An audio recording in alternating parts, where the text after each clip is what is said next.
de inverno é um período onde, curiosamente...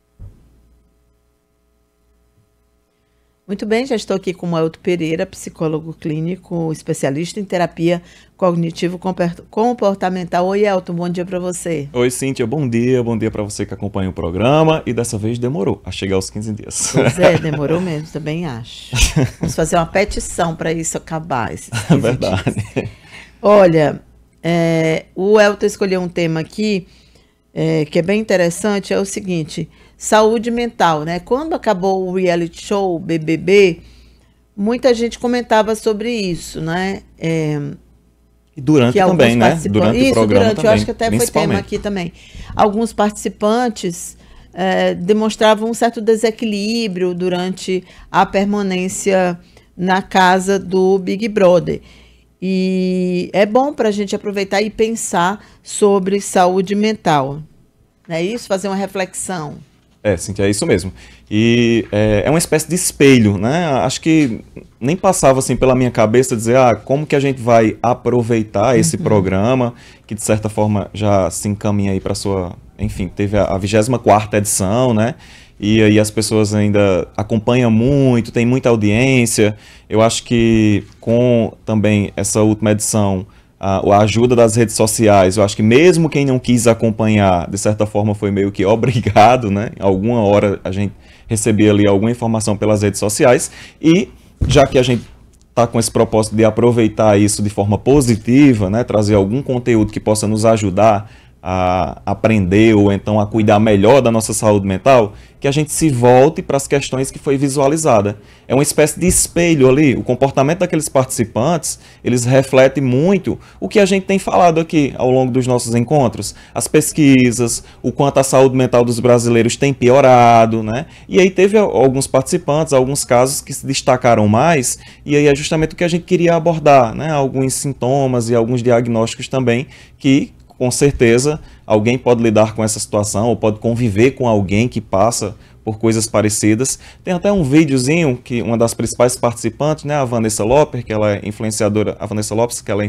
digital, e ela foi uma das primeiras, né, a pedir a desistência do programa justamente por questões emocionais. Acho que a gente não pode rodar o vídeo, eu acho que não. A questão do áudio, mas né? Sim, mas aí ela fala o que exatamente? Tá, pronto, perfeito. E aí dá pra gente comentar, não tem problema não. Mas aí vocês estão vendo as imagens, a Vanessa, né, ela foi diagnosticada depois da desistência com um quadro de psicose aguda, né? O que seria essa psicose aguda? Aí teve isso mesmo?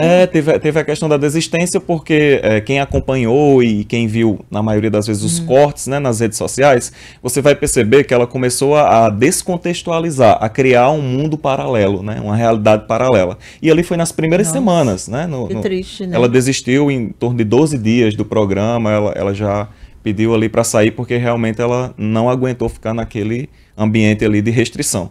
E aí ela falava que tudo era uma encenação, de que já tinha percebido que todos eram atores, né, e estavam ali numa espécie de conspiração. E a todo tempo ela tentava conversar ali com as pessoas que participam, os outros participantes, de que ela já tinha percebido. Igual a história que a gente diz assim, olha, eu já saquei o que está acontecendo aqui, né? Basta vocês confessarem, basta vocês falarem que realmente eu estou correta. E aí ela começou a ter esse surto, essa mistura de pensamentos com a realidade. Então ela foi distorcendo ali alguns contextos, né? E aí tá passando o áudio, né? Mas aí é a questão justamente de... Aqui ele tá meio entreaberto.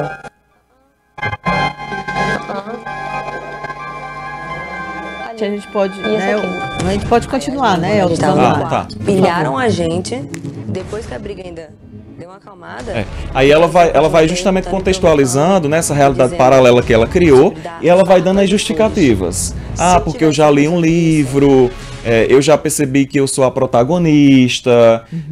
Tem uma parte que é muito marcante, que ela fala que é cruel o que eles estão fazendo com ela, porque não é justo que alguém tente culpar ela por ter coração, uma pessoa que tem 40 milhões de seguidores e que lá fora o pessoal está vendo o que eles estão fazendo. Então, enfim, ela entrou nesse surto, que depois foi diagnosticado, obviamente, quando ela pediu a desistência, né?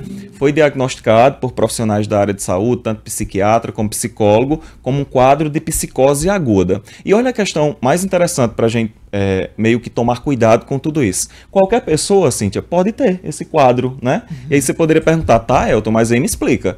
E o que é que pode provocar isso, né? Por exemplo, o próprio contexto de isolamento que ela estava vivenciando foi um dos fatores que contribuiu. Se você parar para observar, o ambiente ele é muito poluído visualmente, né? Você vê ali vários contextos de poluição visual para provocar justamente esse desconforto mesmo em relação ao ambiente.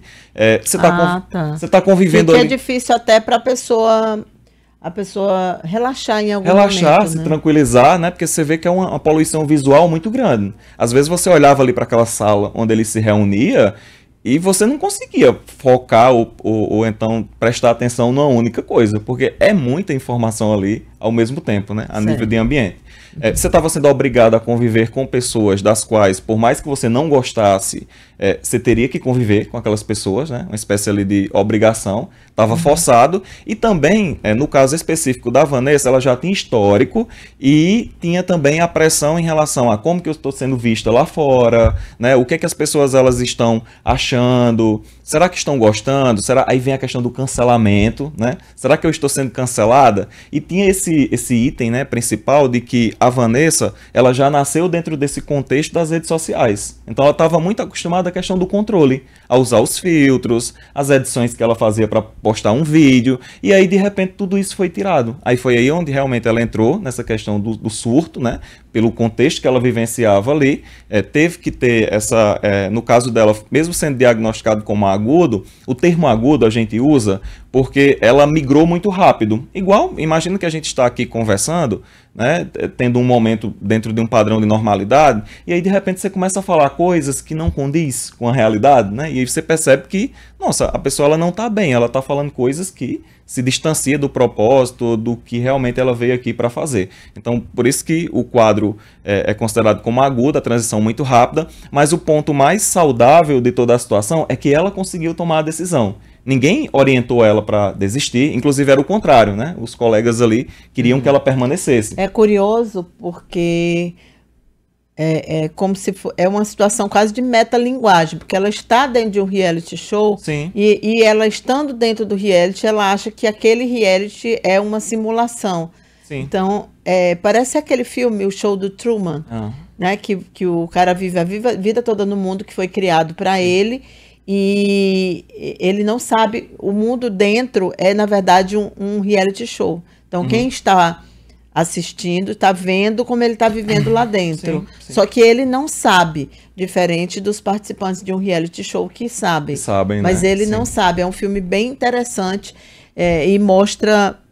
Bom, pelo que você está falando, eu não assisto o BBB, mas pelo que você está falando, ela é uma coisa assim tão complicada, a mente humana, que é como se ela tivesse entrado duas vezes no mesmo mundo, no mesmo universo, né? Como se ela avançou 2 camadas, né? Isso. Ela já estava dentro de um ambiente reality, simulado, ela né? fez um outro para ela ela fez um mesma. outro para ela, justamente. É perfeita a sua analogia, porque foi justamente isso que aconteceu. Tanto é que quando ela criou a própria teoria dela, que ela criou a teoria que ela era a protagonista ali da história, que todos os outros eram atores, e que aqueles comportamentos não eram aquelas pessoas que estavam ali com elas, eram apenas script que aquelas pessoas estavam seguindo. E aí ela tenta, a todo custo, meio que justificar a teoria que ela criou. Então ela conversa com algumas pessoas, diz, olha, eu já sei, eu já descobri aqui o que é que está acontecendo, eu sei que você, uma das coisas que foi orientada para você é dizer que eu não estou certa, que eu estou errada, né? E aí as pessoas, elas começam a não entender e começam,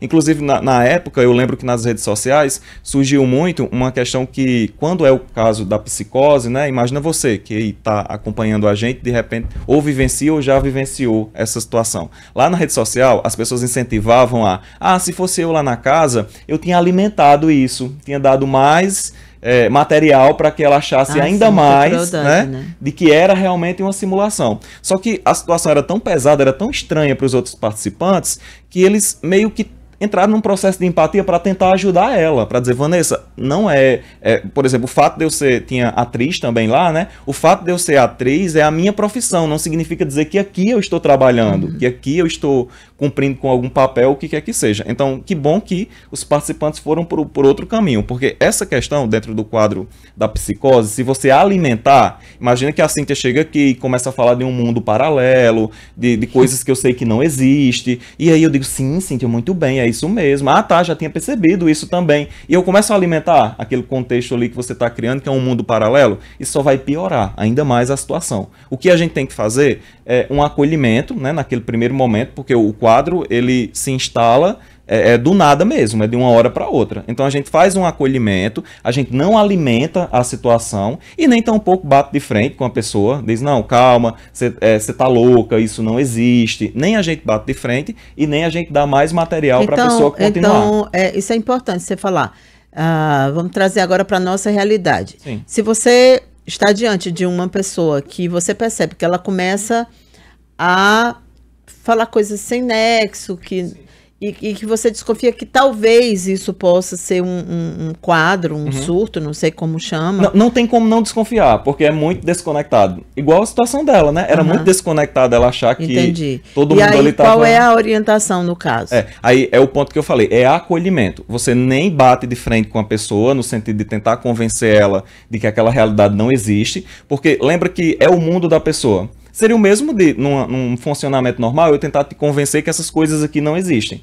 Nossa, isso ia causar uma confusão gigantesca na tua cabeça. Como assim que isso aqui não existe? Então imagina que por mais absurdo que seja o que você está escutando, aquilo é o que a pessoa acredita no momento. Então não bate de frente e nem vai pelo outro caminho que seria alimentar. Dizer que você, não, é isso mesmo que você está falando. Sim, eu já tinha percebido, mas ainda não tinha comentado com você. Mas que bom que agora que você percebeu o que é isso. Então a gente não alimenta. A gente simplesmente acolhe, tenta ali entender, escutar a pessoa, né? E aí num primeiro momento a gente vai ter que buscar ajuda. Mas aí tem muito preconceito em relação à doença mental. Nossa, demais. Como você fazer e dizer para uma amiga, por exemplo, que o comportamento dela não tá como era antes, sei lá, digamos, né, para tentar amenizar. Como você chega para a pessoa e diz? Pois é, aí é sempre uma questão bem delicada, porque assim, no caso da psicose em específico, a pessoa ela não vai realmente ela vai resistir. Ela não vai acatar, né? Ela não vai acatar porque ela acredita muito naquela realidade.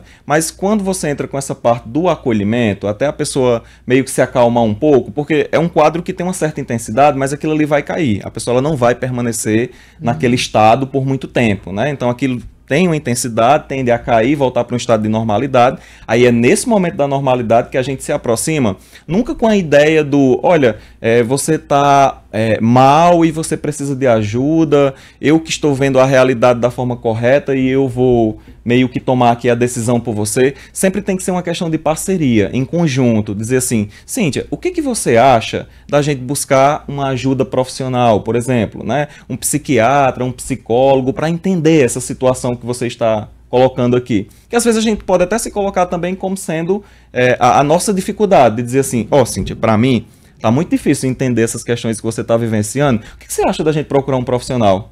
Tá vendo como é diferente? É uma questão de uma parceria. Dizer assim, o que é que você acha disso? O que é que você acha daquilo? Você acha que seria importante a gente buscar alguém que nos ajudasse a esclarecer tudo isso que você está vivenciando? Porque assim, eu entendo que está causando um sofrimento para você, para mim também eu não consigo te ajudar, porque está confuso para mim também, é uma limitação minha. Então vamos buscar uma ajuda profissional, porque quem sabe um profissional explica melhor o que é que está acontecendo aqui. E foi o que aconteceu com ela. Ela precisou de intervenção medicamentosa, ela precisou de acompanhamento psicológico, e a própria família, do lado, quando ela ainda estava no programa, começou a dar declarações de que ela estava bem, né? E foi isso que confundiu ainda mais a cabeça das pessoas. Chegou-se a cogitar a possibilidade de que ela estava criando aquele papel para poder ganhar seguidores. Aí já então, é outra camada ainda. Aí outra camada ainda, porque a própria família afirmou que ela estava bem, que era normal ela fazer aquilo ali, né? Então as pessoas meio que foram acreditando.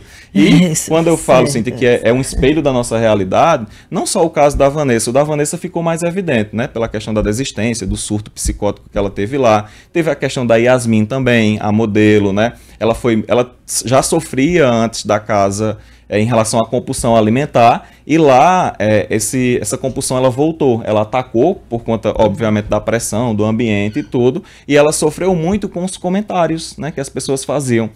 Acho que em relação ao que eu li e pesquisei também, o que me chamou mais atenção é que um dos participantes fez o infeliz comentário de que ela deveria receber uma mordaça, né, alguma coisa ali para colocar na boca dela, para ela parar de comer, né? Sendo que era uma compulsão, ela estava tentando sanar ali uma ansiedade, né? Infelizmente utilizando a comida, e ela já sofria com tudo isso. Obviamente algumas pessoas não sabiam e acabaram que fazendo críticas, atacando, dando apelidos para ela também em relação à compulsão. Aí foi outro sofrimento. Inclusive até o que a gente sabe dos relatos é que a própria Yasmin já declarou que mesmo após o programa, essa questão ela se intensificou, era algo que já estava sendo trabalhado fora da casa, dentro do programa se intensificou, e hoje ela está meio que fazendo uma redução de danos. Ela inclusive voltou a fumar por conta disso, né? Como se a compulsão é mais danosa, então para controlar a compulsão alimentar, ela agora está com o vício do cigarro também, né? Então são questões bem... Muito bem, esse foi o nosso Cuide de Você hoje, Elton, muito obrigada. Eu que agradeço pela participação, e quem quer acompanhar também o conteúdo pode me seguir lá nas redes sociais, @PSI Elton Pereira. Tá bom, Elton, muito obrigada. Obrigada a você.